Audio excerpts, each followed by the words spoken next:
দেশটা নয়তো কারো বাপের ভিটা, করবে মন চাহিলেই যখন যেটা।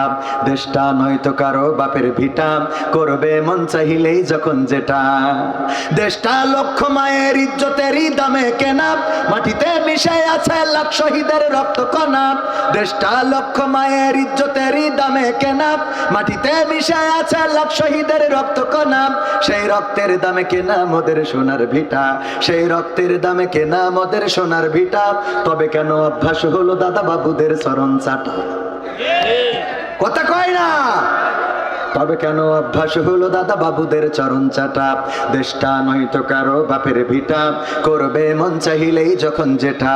দেশটা নয়তো কারো বাপের ভিটা, করবে মন চাহিলেই যখন যেটা। যে দেশের সংবিধানে বিসমিল্লাহ থাকে লেখা, সে দেশের সংসদে হয় মদের আইন বৈধ রাখা। যে দেশের সংবিধানে বিসমিল্লাহ থাকে লেখা, সে দেশের সংসদে হয় মদের আইন বৈধ রাখা। বলো না কাকে রেখে কাকে ছেড়ে বলবো কথা, বলো না কাকে রেখে কাকে ছেড়ে বলবো কথা। সবই তো নাচের পুতুল, মার্কিন হলো আসল খোটা। দেশটা নয়তো কারো বাপের ভিটা, করবে মন চাহিলেই যখন যেটা। দেশটা নয়তো কারো বাপের ভিটা, করবে মন চাহিলেই যখন যেটা। যে দেশের মাটি থেকে গন্ধ আসে ওই কালেমার, যে দেশের আকাশ ছুঁয়ে রয় দাঁড়িয়ে কত মিনার।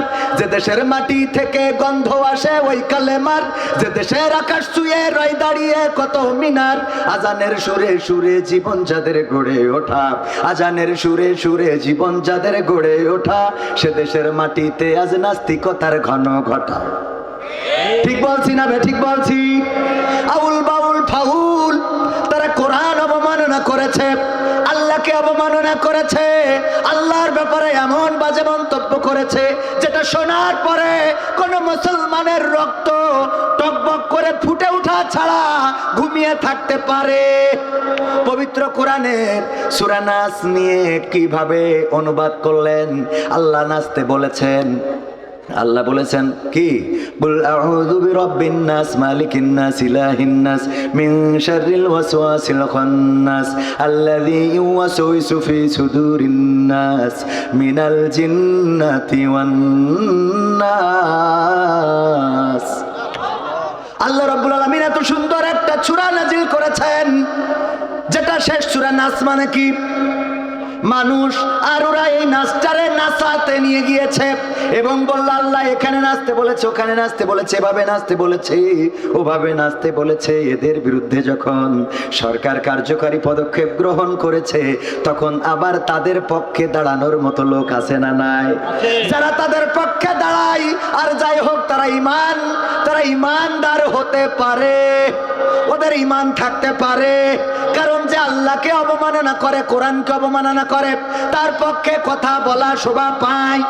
আলেম ওলামার পক্ষে ছিলেন বেগম জিয়া, ইসলামী মূল্যবোধে বিশ্বাসী ছিলেন শহীদ জিয়া, বিসমিল্লাহ প্রতিষ্ঠিত করেছেন শহীদ প্রেসিডেন্ট জিয়াউর রহমান। সেই দলের পথিক হয়ে, সেই পথের পথিক হয়ে যারা এই বাউলদের পক্ষে কথা বলেন, তারা আর যাই হোক জিয়াউর রহমান এবং শহীদ বেগম জিয়ার পক্ষের আদর্শের হতে পারে। কারণ ইসলামী মূল্যবোধে বিশ্বাসী যেই জাতীয়তাবাদী দল, সেই জাতীয়তাবাদী দল করে নাস্তিকদের পক্ষ